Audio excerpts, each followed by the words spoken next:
Hey, good morning, good morning, good morning. Happy Thursday, everyone, and welcome to the first is mind boggling mental health awareness Wednesday watchword for 2023. Okay, yes, I am one day late, but better late than never when you're talking about mental health. Okay, so over it's the beginning of the year, and we have really been hearing a lot about mental health, and we have heard three key terms. We've heard mental health, mental illness, mental health awareness, and mental health wellness.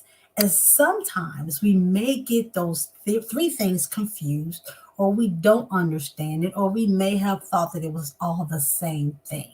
So, what I am going to do today is very, very briefly just separate those three terms. And just like with everything else, we always want to make sure that we do our research so that we can better understand what it is that we're trying to find out when it comes to mental health. Okay, so I'm not going to try to talk too fast, but y'all, hey Maxine, good morning. But y'all, let me tell you, I am babysitting a 3 month old, and he's taking a nap right now. And so, like yesterday, when I thought he was like gonna be down for a few minutes, it was like a 10, 15 minute nap. He took like five, six of those 15 minute naps. So I'm babysitting, and like every few minutes, I'm getting up out the couch, like, did I hear him? Is he waking up? So I'm gonna try not to rush through this, but hey, I got to make sure the baby boy is okay. All right, so let's go ahead and get started. So the first term we're going to tackle is mental illness, okay? And I'm going to be reading what I have been reading about this, okay? And again, just so that you know, I am not a subject matter expert. I talk a lot about my experiences, and very, very transparent about it. Okay, so mental illness. Now, mental illness, according to the American Psychiatric Association, is caused by mental disorders that affect your thinking, emotions, and your behavior. It can impact your mental health negatively, leading to depression, anxiety, different phobias, and different things like that, etc., etc. Okay, so that is what describes mental illness. Now I'm going to go up to mental health, um, mental health awareness. Okay, so the mental health describes our emotional, psychological, and social well-being. It affects how we think, feel, and act. It also determines how we handle stress, relate to others, and make healthy choices. Okay, so that is what is described. That's from the Centers for Disease Control and Prevention, or CDC. It has a potential to cause issues with your overall health when you're dealing with mental health issues. Uh, some people, whenever they're going through depression or anything like that, they may not want to get out of the bed. They may not want to do or feel like doing the things that they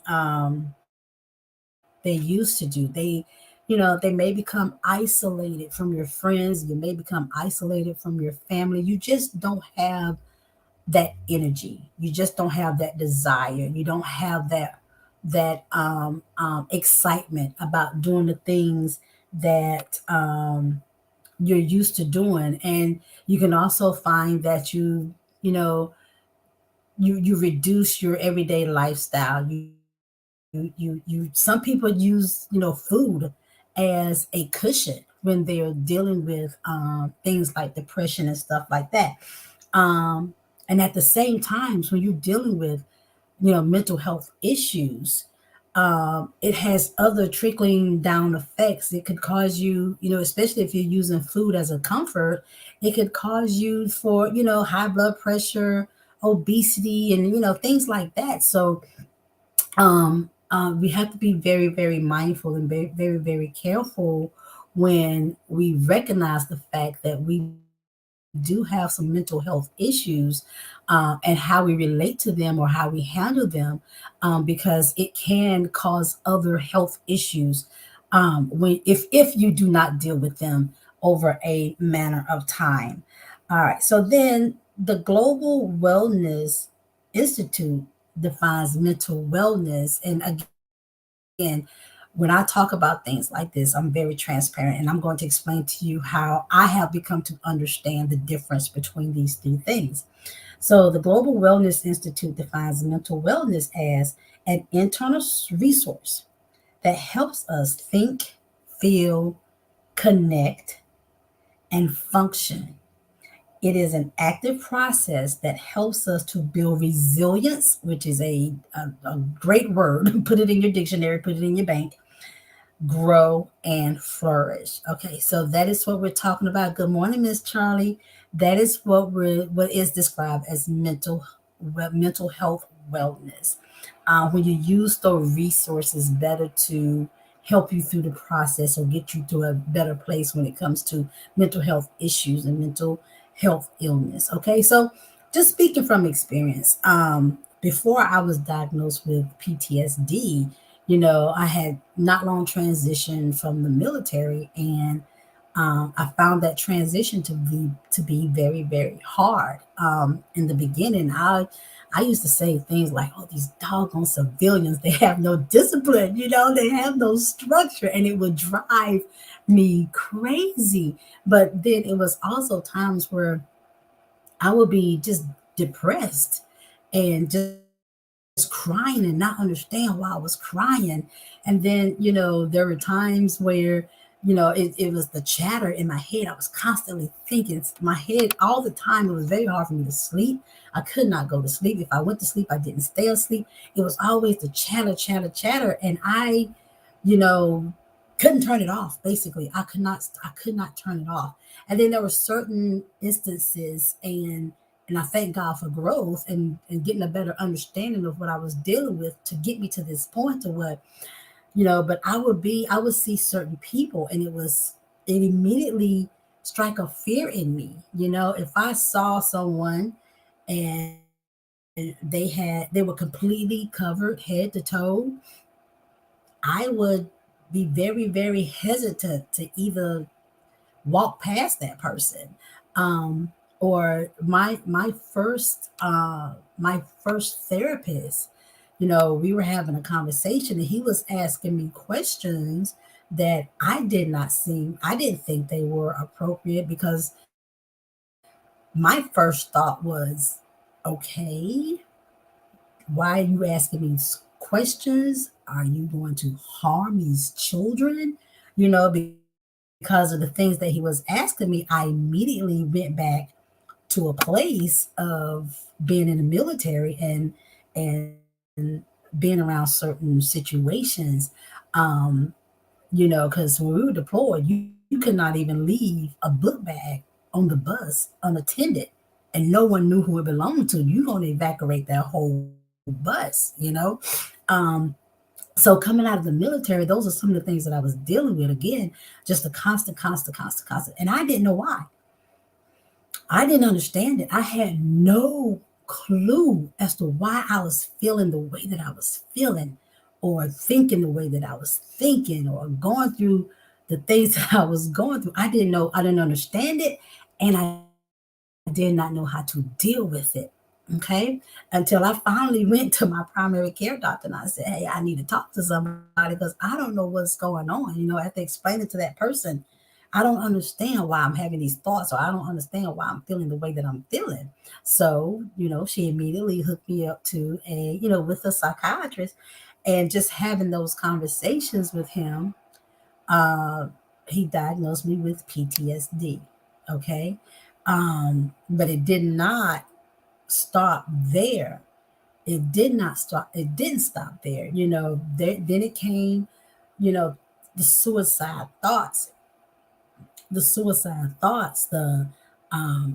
time off of work, the anxiety attacks. I literally woke up one morning with my anxiety high, and I didn't understand that. How can I wake up?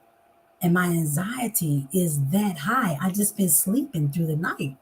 And I get on I'm on my way to work, and I'm on the phone, and I'm talking to a coworker, and I'm crying like I don't know what is wrong with me.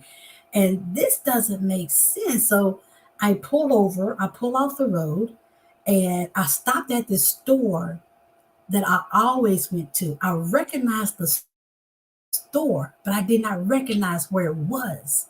And I stopped at this store all of the time. Not all the store, all the time. I'm telling on myself. But I stopped at this store all of the time. But that particular morning, I knew the store. I didn't know where it was. I could not tell my coworker.